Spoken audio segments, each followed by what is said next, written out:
શિવ એટલે મહાદેવ અને શક્તિ એટલે પાર્વતી, અને પાર્વતીનું બીજું નામ ઉમિયા છે. અને એ માં ઉમિયાનું વિશ્વનું આ ઊંચામાં ઊંચા મંદિરનું નિર્માણ થઈ રહ્યું છે. એની અંદર એના બેઝમેન્ટમાં 1551 જેટલા ધર્મસ્તંભ બંધાયા છે. તો એક એક પિલ્લર એ 80-90 થી 100 ફૂટની ઊંડાઈના છે, 2 થી 3 અને 4 મીટર પહોળાઈના છે. આવા 1551 પિલ્લર એટલે કે ધર્મસ્તંભ ઉપર આ મંદિરનો ગગન વિહાર બંધાઈ રહ્યો.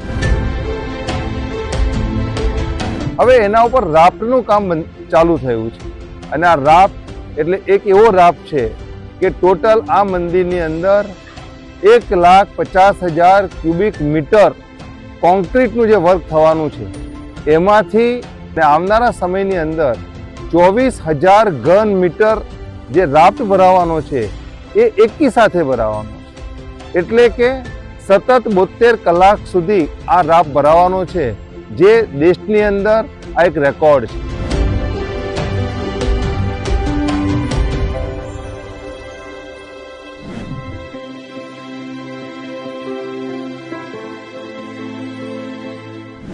સૌથી પહેલાં તો હું એમ કહીશ કે આધ્યાત્મિક ચેતનાથી એક રાષ્ટ્ર ચેતના અભિયાન અંતર્ગત એક સનાતન ધર્મના પ્રતીક રૂપે આ મંદિરનું નિર્માણ થઈ રહ્યું છે. શિવ અને શક્તિના મંદિરનું નિર્માણ થઈ રહ્યું છે. શિવ એટલે મહાદેવ અને શક્તિ એટલે પાર્વતી, અને પાર્વતીનું બીજું નામ ઉમિયા છે. એટલે કે નવદુર્ગાના 9 સ્વરૂપો અને 51 શક્તિપીઠ એ પણ માં પાર્વતીના માં ઉમિયાના છે. અને એ માં ઉમિયાનું વિશ્વનું આ ઊંચામાં ઊંચા મંદિરનું નિર્માણ થઈ રહ્યું છે. એટલે એમ કહી શકાય કે એક સનાતન ધર્મના પ્રતીક રૂપે એક આસ્થાનું કેન્દ્ર બની રહ્યું છે, કે જ્યાં આગળ આસ્થા ઉપરાંત ત્યાં સામાજિક ચેતના છે, રાષ્ટ્ર ચેતના છે, અને સમાજની એક એવી સંગઠિત શક્તિ છે કે જે સમાજના વિકાસ માટે કામ કરે છે, અને ધર્મ, સંસ્કૃતિ અને રાષ્ટ્રહિતને લઈને કામ કરતી આ સંસ્થા એ મંદિરનું નિર્માણ કરી રહી છે. મને કહેતો ગૌરવ થાય છે કે આ મંદિરની વિશેષતાઓ ઘણી બધી છે. આજે વર્લ્ડનું ટોલેસ્ટ ટેમ્પલ એટલે કે 504 ફીટ એટલે કે 153 મીટર ઊંચાઈનું આ મંદિર બની રહ્યું છે, કે જ્યાં 51 ફૂટની હાઇટ ઉપર માં ઉમિયાજી અને શિવજીની મૂર્તિ સ્થાપિત થનાર છે.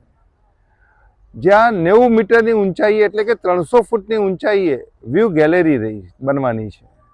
અને સાથે સાથે અમાસ અને પૂનમે અલગ અલગ લાઇટિંગથી એક અલગ પ્રકારની જાણકારી સમાજને, લોકોને થઈ શકે એ પ્રકારના વિશિષ્ટ આયોજન પણ આમાં કરવામાં આવેલા છે. આજે આટલું ઊંચા મંદિરનું જે નિર્માણ થઈ રહ્યું છે, એની અંદર એના બેઝમેન્ટમાં 1551 જેટલા ધર્મસ્તંભ બંધાયા છે. મતલબ કે એક એક પિલ્લર એને આપણે ધર્મસ્તંભ કહીએ છીએ. તો એક એક પિલ્લર એ 80-90 થી 100 ફૂટની ઊંડાઈના છે, 2 થી 3 અને 4 મીટર પહોળાઈના છે. આવા 1551 પિલ્લર એટલે કે ધર્મસ્તંભ ઉપર આ મંદિરનો ગગન વિહાર બંધાઈ રહ્યો છે. હવે મંદિરના ધર્મસ્તંભનું કામ પૂર્ણ થઈ ગયું છે. હવે એના ઉપર રાફ્ટનું કામ ચાલુ થયું છે. અને આ રાફ્ટ એટલે એક એવો રાફ્ટ છે કે ટોટલ આ મંદિરની અંદર 1,50,000 ક્યુબિક મીટર કોન્ક્રીટનું જે વર્ક થવાનું છે, એમાંથી અત્યાર સુધીમાં એમ કહી શકાય કે ઓલમોસ્ટ લગભગ 30,000 ઘન મીટરનું કામ આજે એના પિલ્લરોમાં પૂરું થઈ ગયું છે. અને આવનારા સમયની અંદર 24,000 ઘન મીટર જે રાફ્ટ ભરાવાનો છે એ એકી સાથે ભરાવાનો છે. એટલે કે સતત 72 કલાક સુધી આ રાફ્ટ ભરાવાનો છે, જે દેશની અંદર આ એક રેકોર્ડ છે. દુનિયાની અંદર આ સેકન્ડ રેકોર્ડ છે. કારણ કે એકી સાથે આટલી મોટી જથ્થામાં રાફ્ટ ભરાતો હોય તો આ પહેલો રાફ્ટ છે. અને એ પણ એક ધાર્મિક દ્રષ્ટિએ બનતા મંદિરનો આ રાફ્ટ છે. આમાં એમ કહી શકું કે લગભગ અંદાજિત જે 4,000 ટન આની અંદર સિમેન્ટનો ઉપયોગ થવાનો છે, અને 30,000 ટન આમાં લોખંડ વપરાવાનું છે. એટલે એ પ્રમાણે આ મંદિરનું જે બાંધકામ છે એ બાંધકામ એટલું બધું હેવી એટલા માટે છે કે વર્ષો વર્ષ આ મંદિરની લાઈફ બની રહે એટલા માટે આ પ્રકારના મંદિરનું નિર્માણ વિશ્વ ઉમિયા ફાઉન્ડેશન કે જે એક ધાર્મિક અને સામાજિક ક્ષેત્રે કાર્ય કરતી વૈશ્વિક સંસ્થા છે. આજે America, Canada, USA, UK, Africa વગેરે કન્ટ્રીમાં આ સંસ્થા કામ કરી રહી છે. ત્યારે સર્વ સનાતની ભાઈ અને બહેનોને સાથે રાખીને આ મંદિરનું નિર્માણ થઈ રહ્યું છે. એટલા માટે આ મંદિરનું મહત્વ વિશેષ પ્રમાણમાં હું કહી શકું છું.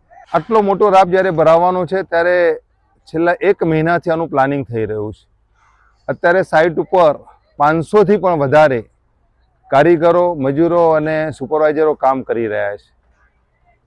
4 સપ્ટેમ્બર 2025ના દિવસે સવારે પૂજા કરીને આ રાપનું બાંધકામ શરૂ થશે. ત્યારે રાપની અંદર મેં આપને ધ્યાન દોર્યું પ્રમાણે કે 3300 ટન આની અંદર લોખંડ વપરાવાનું છે અને 4400 ટન જેટલો સિમેન્ટ વપરાવાનો છે અને એની સાથે લગભગ 25 જેટલા પ્લાન્ટ જે RMCના પ્લાન્ટ છે ત્યાંથી માલ સપ્લાય થવાનો છે.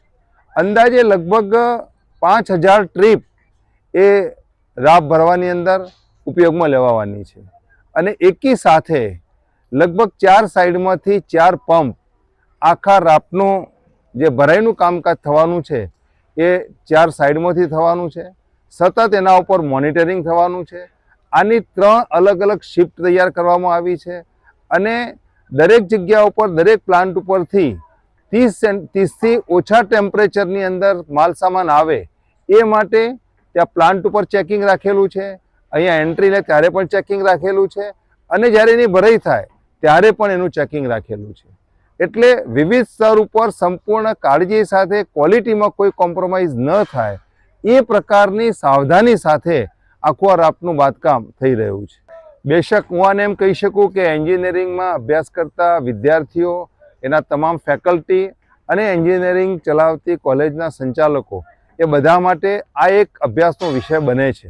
એટલે હું તો ચોક્કસ આપના માધ્યમથી કહીશ કે આ રાપ જ્યારે ભરાતો હોય ત્યારે એની ડિટેલ સાથે એની ડિટેલ સમજવા માટે, રાપની ભરાઈનું આખું સીન જોવા માટે અને આખા પ્રોજેક્ટને સમજવા માટે ચોક્કસથી દેશ અને દુનિયામાંથી આ પ્રકારના એન્જિનિયરિંગ ક્ષેત્રને જે કોઈ સંકળાયેલા મિત્રો છે એમને અવશ્ય આવવું જોઈએ, આનો અભ્યાસ કરવો જોઈએ કે એક સાથે મેન પાવરને લઈને આજે વર્લ્ડનું ટોલેસ્ટ ટેમ્પલ જે દુનિયાની 9મી અજાયબી કહી શકીએ એ પ્રકારનું બાંધકામ જે થઈ રહ્યું છે ત્યારે ચોક્કસ એ જો જાણવાનો લાભ અમદાવાદની અંદર ગુજરાતમાં જો મળતો હોય તો બેશક 4 સપ્ટેમ્બરે અચૂકથી આવવું જોઈએ. પણ હા, એના માટે એડવાન્સમાં જાણ કરવી જરૂરી છે જેથી કરીને અહીંયા સાઇટ ઉપર રશ ના થઈ શકે, એની વ્યવસ્થા થઈ શકે.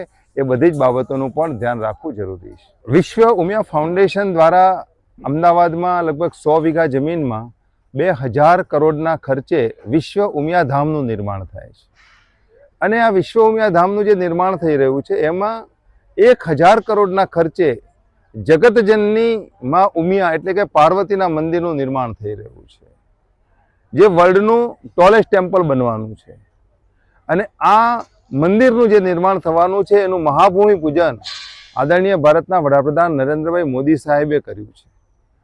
સાથે સાથે એનું જે શિલાપૂજન થયું ત્યારે ભારતના તમામ સંતો, મહંતો, મહામંડલેશ્વરોની ઉપસ્થિતિમાં થયું છે અને આજે આ સંસ્થા એક આધ્યાત્મિક ચેતનાને લઈને કામ કરે છે પરંતુ સામાજિક વિકાસ માટે પણ એટલી જ કાર્યરત છે. અહીંયા મંદિર બને છે પણ મંદિર એક સામાજિક ચેતનાનું કેન્દ્ર બને, શક્તિનું કેન્દ્ર બને અને સમાજની અંદર એ દરેક સમાજના લોકોને એક સમરસતાના કેન્દ્ર ઉપર જોડી શકે એ પ્રકારના ભાવ સાથે આ મંદિરનું નિર્માણ થઈ રહ્યું છે. એટલે એમ કહી શકાય કે દેશ અને દુનિયાની અંદર આ સંસ્થા જે કામ કરે છે એમાં મંદિરનું નિર્માણ તો છે જ પણ સમાજની જે નીડ છે એને અંતર્ગત અહીંયા સ્કિલ યુનિવર્સિટી પણ બને છે, અહીંયા હોસ્પિટલ બને છે, સ્પોર્ટ્સ કોમ્પ્લેક્સ પણ બને છે, હોસ્ટેલો પણ બનવાની છે. એટલે એક સામાજિક સશક્તિકરણ કેન્દ્રનું નિર્માણ વિશ્વ ઉમિયા ધામના માધ્યમ દ્વારા એક સમાજના લોકો દ્વારા થઈ રહ્યું છે કે જેમાં સરકારનો પણ સંપૂર્ણ સહયોગ અમને સાંપડેલો છે. મારી સાથે મારા અનેક ટ્રસ્ટી મિત્રો અને હોદ્દેદારો છે. આખી એક ટીમ કામ કરે છે અને નિસ્વાર્થ ભાવે કામ કરે છે. કરોડોના દાન આપીને એક માં ઉમિયાની નોકરી કરતા હોય એવા ભાવ સાથે આખી ટીમ જ્યારે કામ કરતી હોય કે જેની અંદર આસ્થા હોય, શ્રદ્ધા હોય, ભક્તિ હોય, ત્યારે જ આ પ્રકારના મંદિરનું નિર્માણ થઈ શકે. અને એટલે જ આજે આપણે અહીંયા ઉભા રહીને આ વાત કરી શકીએ છીએ.